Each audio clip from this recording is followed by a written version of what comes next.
selama di Komnas HAM gitu tuh. Mungkin ada kasus yang abang perjuangkan sampai kemudian abang ini kasus yang sukses lah membela rakyat. Membela HAM gitu tuh. Banyak. Telepon berdering di rumah. Heeh. Tebak, halo, ini Natales? Iya, Natales. Kami dari Sinar Harapan Jakarta. Kamu dicari Gus Dur, Pak Alwi Siap dengan Pak Hilal Hamdi. Oke. Heeh. Kamu dipanggil. Ini nanti besok akan ditelepon, kamu tidak boleh kemana-mana.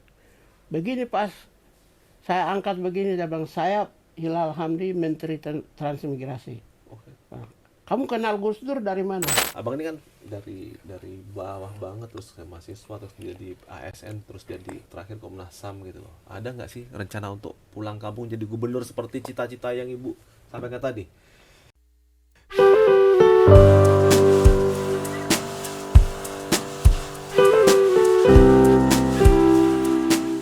Oke bang, ini lagi Itu. kampus ya. Terus kemudian kok tiba-tiba abang masuk aja di staf khusus menteri. Ya, jadi waktu itu Menteri Kementerian Transmigrasi. Tenaga Kerja dan Transmigrasi. ya. Oke. Jadi ceritanya Tahun gini. 99 tuh bang ya? 99. Jadi ceritanya gini. Saya di Jogja itu kan dekat dengan Romo Mangunwijaya. Oke. Romo Mangunwijaya di Gang Kueran nomor 12. Beliau mentor saya. Jadi guru lah, orang tua sekaligus.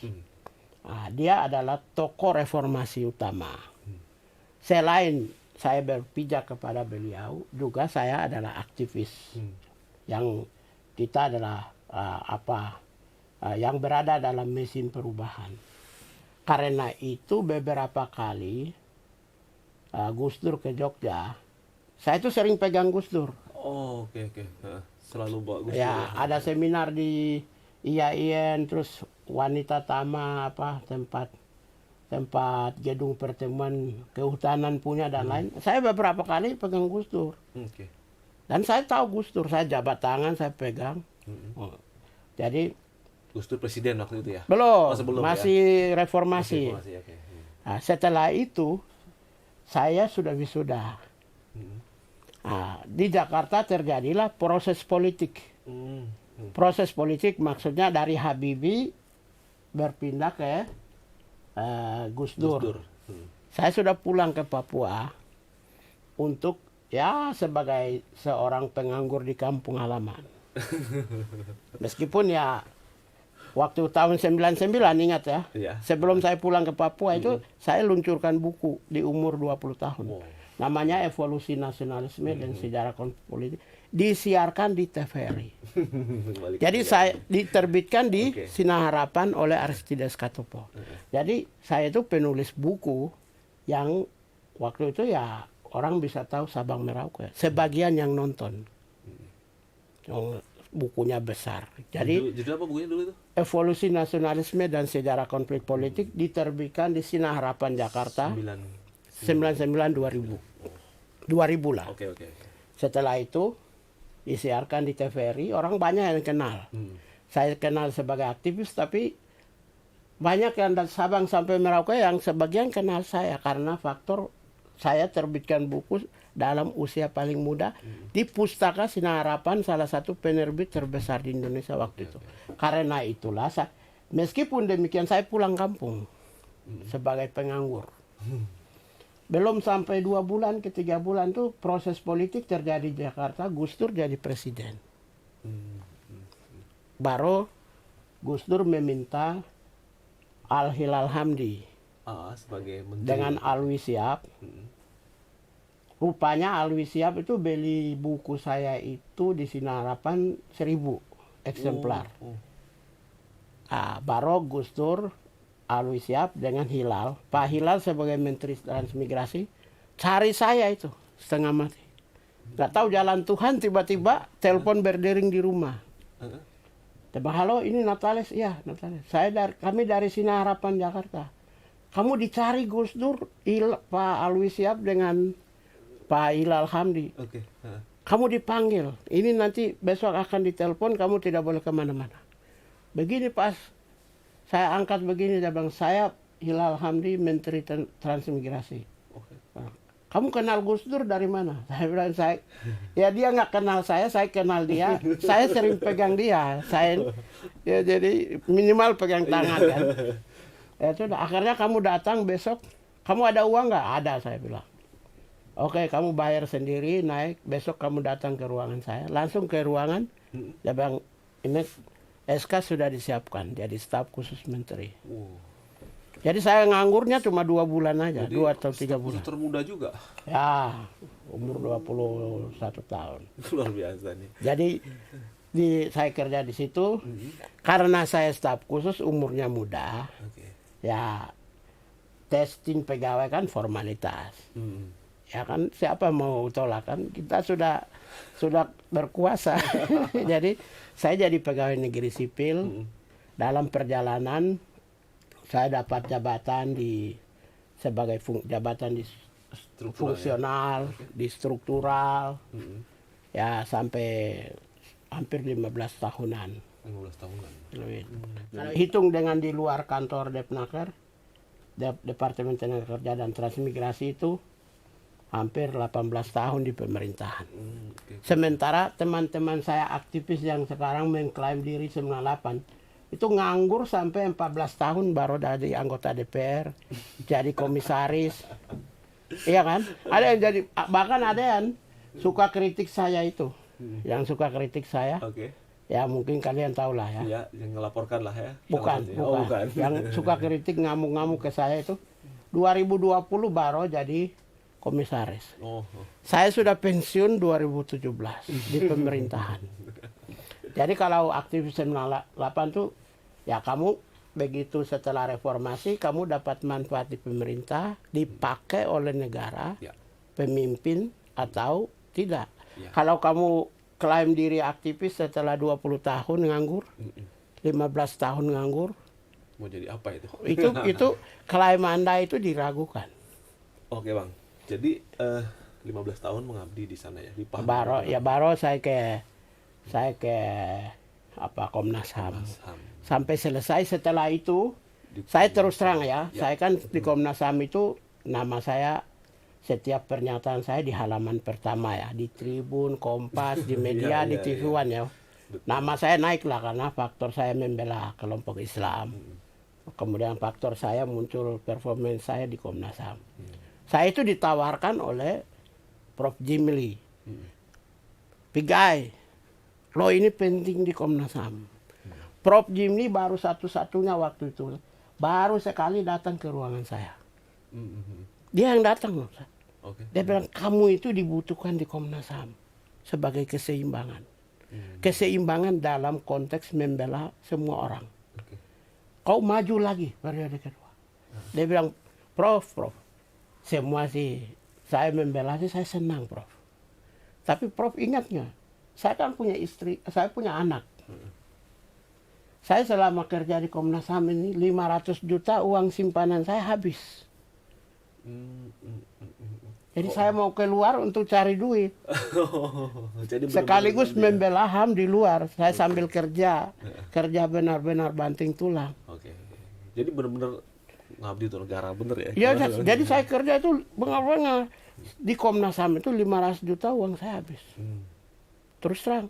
Karena itu meskipun Profesor Jimli waktu itu tawarkan saya untuk maju periode kedua, saya bilang, Prof, dengan hormat mohon izin untuk saya karena punya anak 2. Saya harus mencari untuk masa depan mereka. Begitu. Sehingga saya memutuskan untuk tidak masuk periode yang kedua di Komnas HAM. Karena Komnas HAM itu kita kerja betul. Gaji cuma 18 juta ya. Kecil banget. Gaji tok. Tidak lebih tidak kurang. Dan kita nggak pernah bisa dapat duit dari... kami tidak punya kecanggihan tuh bisa cari duit di luar. Kalau seperti orang lain. Saya tidak punya kecanggihan. Tapi selama di Komnas HAM gitu tuh. Mungkin ada kasus yang abang perjuangkan sampai kemudian abang ini kasus yang sukses lah membela rakyat. Wow, banyak. Gini, yang lapor ke Komnas HAM itu 1 tahun 6.000 sampai 8.000 kasus. 1 tahun loh. itu bervariasi, kasus besar, kasus kecil, kekerasan negara, kekerasan korporasi, sampai berbagai kasus soal pembangunan dan lain. Karena itu saya satu-satunya komisioner Komnas HAM yang 5 tahun di bagian penegakan. Dan saya tidak pernah pindah. Oke. Yang bagian nangani kasus saya di Komnas HAM. Dari 13 komisioner itu ada teman saya rolling. Dari dapat jabatan ini pindah ke sini, ke sini. Saya cuma di bagian penanganan kasus.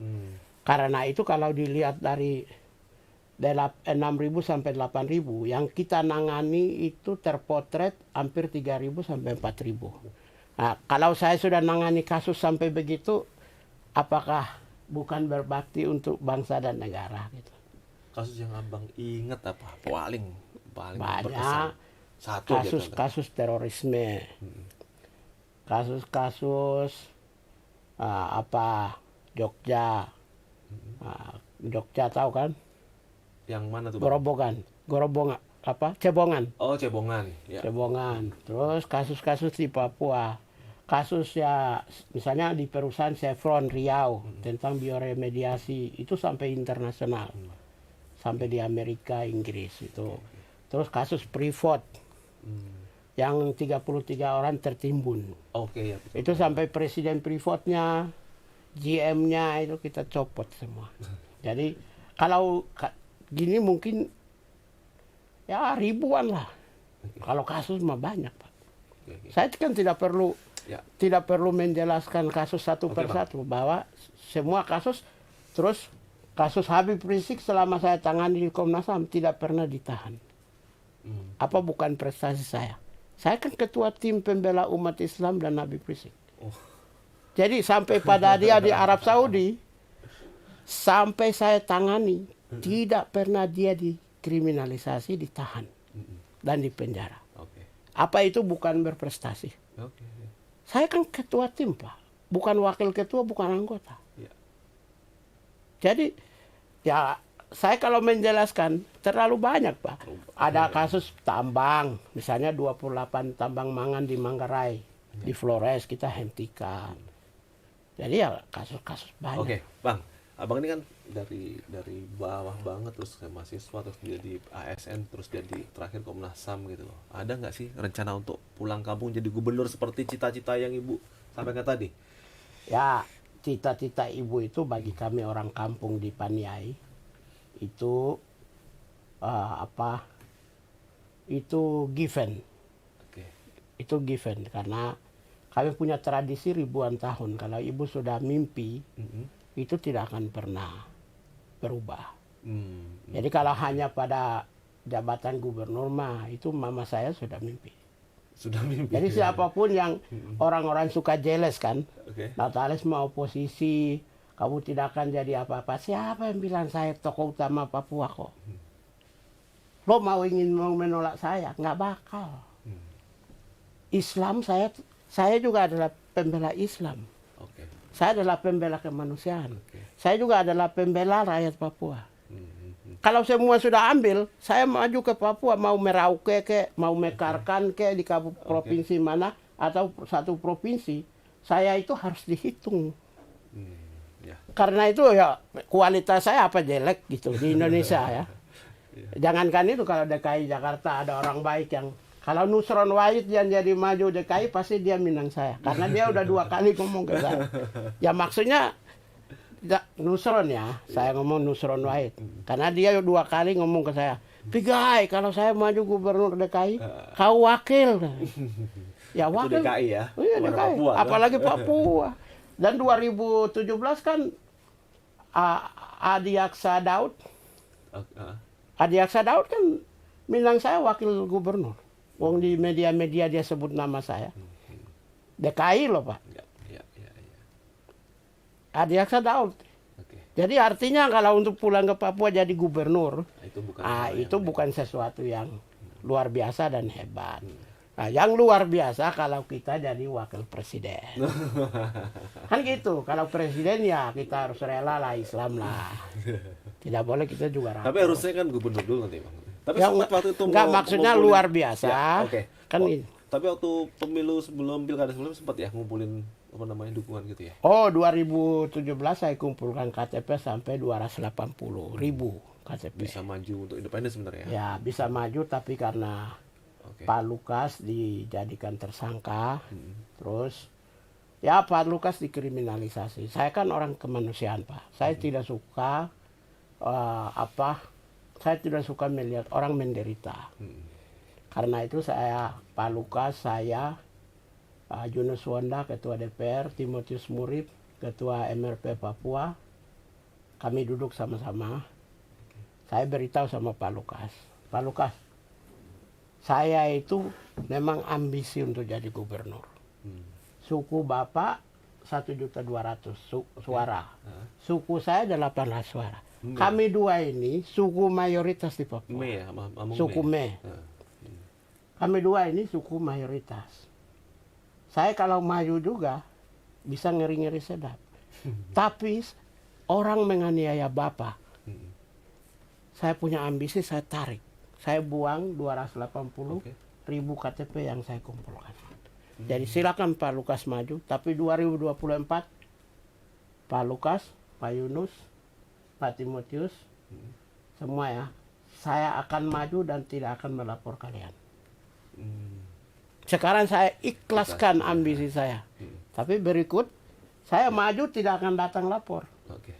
Ya, Sudah itu. ya bagusnya Ibu Lukas senang sama saya. Ibu Gubernur.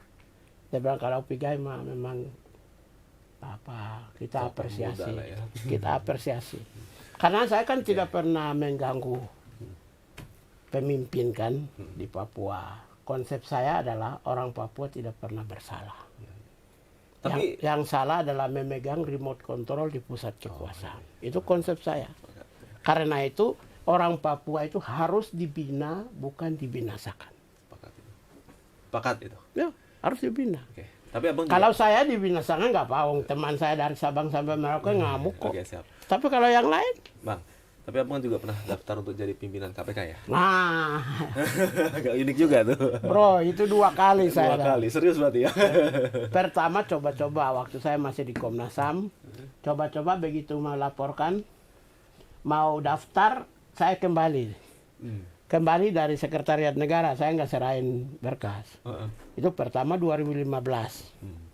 Terus 2017 atau 18 yang kemarin saya daftar itu serius. Oke. Serius ya? Serius. Ya, tapi tiba-tiba saya dianggap tidak memenuhi syarat. Tidak memenuhi syarat. Ya, jadi waktu itu di Karni Ilyas ambil satu topik sendiri mengapa Pigai tidak diloloskan. Karni TV One apresiasi dan ya begini, memang saya itu ditolak oleh penguasa. Oke. Harus ditolak. Kalau tidak ditolak, ya Karena pokoknya gini, saya punya standar itu. Harus ditolak. ya. Kalau kamu tidak bekerja di atas dasar konstitusi dan hukum, saya ambil. Karena Kecuali kalau kamu di atas konstitusi dan hukum, saya tidak akan pernah ganggu. Dan saya tidak akan pernah mencari-cari masalah. Saya sangat profesional. Tapi kalau kamu agak sedikit melenceng, suap, korupsi, ya, mengambil hak orang lain, lebih baik saya ditolak aja. Lebih baik. Dan itu saya udah sadar kok. Ya, Bang. Saya mau nanya sedikit aja soal politik. Gak usah banyak bang jawabnya. 2014 abang dukung Jokowi nih. Oh, Kalau sekarang dukungnya dulu Prabowo itu. ya. Bener nggak bang? Jadi gini, memang Jokowi itu dulu, ya saya baiklah Jokowi. Sekali-kali suka menelpon saya untuk soal Jakarta. Saya suka mendukung. Dan komisioner Komnas HAM itu yang dari 13 orang itu yang dukung Jokowi saya. Nah, 2014. Kebetulan saya ketua tim pemantau pemilu Komnas HAM. Meskipun 12 orang mendukung Jokowi, kalau saya tidak paraf, tidak jadi. Karena itu ya, soal itu tetap saya kan ketuanya, ketua tim pemantauan. Jadi saya sangat menentukan. Nah, ya setelah itu, setelah kita ikuti perkembangan Pak Jokowi jadi presiden, terjadi peristiwa Paniai di Jogja. Paniai. Peristiwa pelanggaran HAM Paniai. Di Jogja, di dalam istana, saya ngomong ke Pak Jokowi. Saya bilang, Pak, masa kakak perempuan saya, Juliana Pigai, Bapak Presiden kasih tumpeng kemenangan di Monas. Terus saya pasang badan untuk Bapak. Tapi kampung halaman dan keluarga kami dua kok dibunuh 8 orang. Kan kok hebat. Ya, pura-pura tidak dengar itu. Itu satu. Yang kedua, tanggal 8 atau 9 itu Pak Jokowi menyatakan 5 orang yang sedang memperjuangkan gerasi di Mahkamah Agung, khususnya ya narkotika. Itu saya akan perintahkan hukum mati. Oh ya. Wah, kan ini human right. Ya. Saya orang human right. Ya tadi Paniai, saya masih bisa mikir, ya dia baru presiden, perintahnya mungkin bukan dia, mungkin Panglima TNI atau Pangdam. Tapi begitu pernyataan yang khusus menghukum 5 orang itu, hukum loh. Ya, eksekusi. Gerasi aja belum turun, Pak. Bukan. PK, bukan. peninjauan kembali di Mahkamah Agung aja belum turun. Presiden mengeluarkan pernyataan, saya bilang, oh human rights. Saya bilang, ini benar nggak? Saya bilang, kok kami dukung, dia orang baik, teman saya juga, orang yang based on human right minded, kok bisa begini gitu. Ya akhirnya saya mulai mengevaluasi. Memang Pak Jokowi pernah bantu, misalnya mendengar keluhan saya menyangkut Mary Jane, hukuman mati di Jogja. Mary Jane itu Pak Jokowi bantu karena keluhan saya kencang di TVRI, di TV One dan lain. Dia bantu memang, tetapi kan saya evaluasi. Lalu yang berikut saya jengkel maksudnya sebagai pembela kemanusiaan. Pak Jokowi angkat Wiranto jadi Menko Polhukam. Orang yang diduga pelanggar kok jadi Menko Polhukam. Itu jengkel juga. Lalu dalam perjalanan itulah yang memupuk kebijakan-kebijakan Jokowi, itulah yang membuat 2019 itu, dulu dia janjikan menyelesaikan pelanggaran HAM. Semua evaluasi. Setelah itu saya juga lihat umat Islam merasa tidak memiliki tempat, mereka aniaya. Masalah Papua makin kencang. Kemudian sumber daya alam juga. Jadi semua ini evaluasi. Ya sudah, mau apa lagi? Kalau Jokowi tidak mungkin saya dukung. Oke. Setelah itu Pak Prabowo kebetulannya telepon langsung ke saya 3 kali. Saya lagi duduk di Pacific Place, di Paul namanya. Duduk begini tiba-tiba telepon, Natalius, kamu di mana? Saya bilang, Pak, saya di Pacific Place. Bantu saya. Jadi itu sudah mau 4 hari lagi mau bulan Januari 2019. Jadi 4 hari lagi mau bukan apa namanya di televisi, mau debat publik. Langsung, kamu bantu saya lihat begini, wah ini yang telepon saya ini gini, terlepas dari masa lalunya seorang calon presiden loh yang 3 kali telepon. Wah, saya bilang, saya untuk menghormati karena dia telepon saya. Jadi bukan karena apa-apa, menghormati karena dia telepon, tapi ketika penyusunan soal konsep mengenai masalah HAM dan human right, saya beritahu sama Pak Prabowo, Pak, saya orang human right. Bapak wajib menyelesaikan persoalan pelanggaran HAM. Apakah mau pakai konsep Afrika Selatan boleh, atau konsep baru kita bikin, konsep Pancasila. Bisa juga, Bapak janji. Terus yang kedua, bangun Indonesia berbasis HAM. Dia bilang, itu sudah pasti, dia bilang. Jadi selain telepon saya pas dekat, langsung beliau menjanjikan human right. Ya saya pikir siapa tahu barangkali kami ada di dalam, baru Pak Prabowo bisa memperbaiki. Gitu, jadi sehingga saya berubah. Di segmen terakhir saya ingin ringan aja nih, Bang. Setelah tadi cerita banyak hal gitu. Nah, untuk kegiatan jaga fisik gitu, Abang seneng olahraga apa tuh? Aduh, gimana ya? Lari kah? Jogging? Saya saya berpikir olahraga saya itu baca buku, Baca buku ya. menulis, Menulis itu ya. Oke. dan Oke. mengucapkan. Baik. Jadi pikiran saya selalu segar, jiwa saya selalu segar. Oke. Saya tidak pernah kritik pribadi orang. Ya. Hmm. Jadi saya pikir itu membuat justru fisik saya selalu. Tapi kalau jujur olahraga yang namanya mensana, Sana. kan ada incorporensano ya. Kalau mensana incorporensano kan jiwa dan fisik dan mental. Ya. Kalau saya itu kuat di mental, Mental. itu memperkuat fisik. Iya. Karena saya selalu baca, otak saya selalu ringan dan tidak pernah bermasalah. Oke. Saya kan tidak pernah mencuri, menipu, berbohong. Ya, kritik pemerintah Oke, sih Bang. iya ada. Jadi saya nggak terlalu. Kalau yang lain Bang, tadi kan saya lihat Abang ini hobinya pakai apa namanya properti yang brand-brandnya lumayan tuh, LV segala gitu. Oh, ya.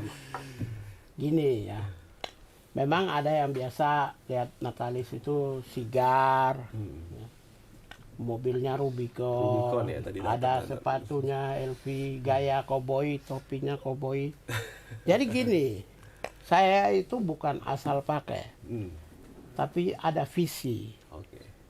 Jadi seorang petarung, semua petarung di dunia itu identik dengan sigar. Hmm.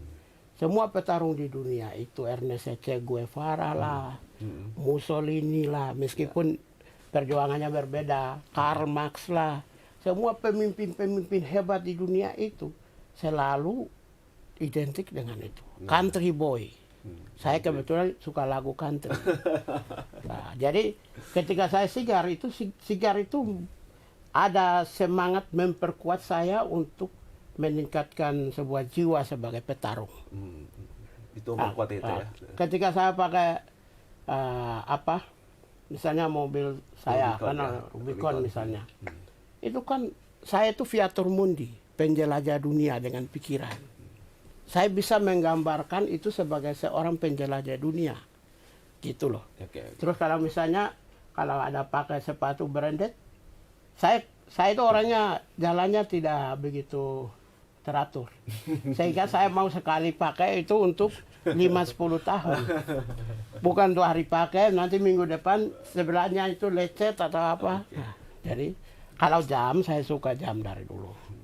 Karena itu memang saya suka karena saya hidupnya itu on time. Hmm. Ya, tadi Ini yang benar. orang tidak tahu. Ya. Saya pernah tinggalkan handphone sama seseorang karena saya sudah terlanjur janjian dengan orang.